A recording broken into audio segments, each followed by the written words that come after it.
Bon alors, par curiosité, je vais relever les cotes des cylindres d'alésage.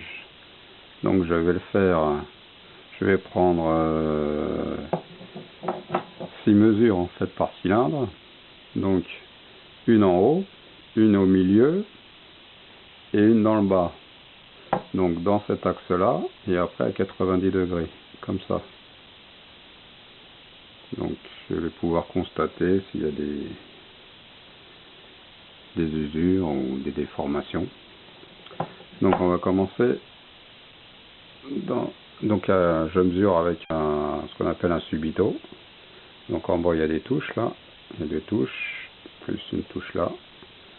Et puis à l'autre bout on a ce qu'on appelle un comparateur. Voilà. Donc je vais commencer dans cet axe là. Je mets là. Alors là,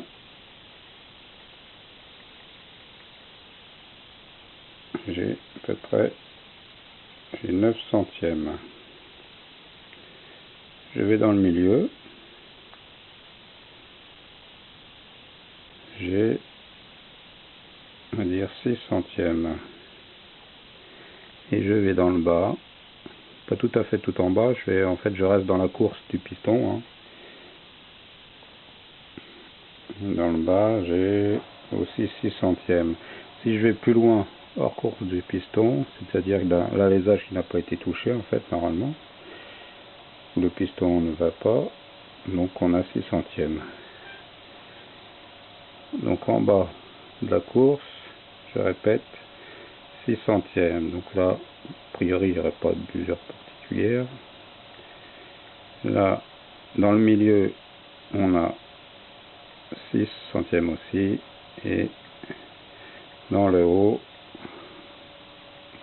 je suis dans le haut là, j'ai 9 centièmes. Donc en gros, il y a du haut en bas, dans cet axe-là, on a 4 centièmes. Non, même pas, 3 centièmes. Parce qu'il y a 6 et 9. Maintenant, je vais mettre 90 degrés. Et je fais faire les mêmes mesures. Donc là, je suis à 0. Donc dans l'autre sens, en haut, on était à 9. Et là, j'ai un petit 1 centième. Donc ça me fait 8 centièmes d'ovalisation, on va dire. Après, je descends au milieu. Au milieu, on en avait dans les 6. Donc là, maintenant, j'ai 4 centièmes. Et en bas, j'ai aussi 4 centièmes. Voilà. Dans l'autre sens, on avait combien là? 6. Oui. Donc dans le bas, on peut donc constater qu'il y a une ovalisation de 2 centièmes à peu près. Dans l'eau, par contre, on a plus, parce que dans un sens on avait 9 centièmes et l'autre on avait 1, donc on a à peu près 8 centièmes d'ovalisation. Voilà.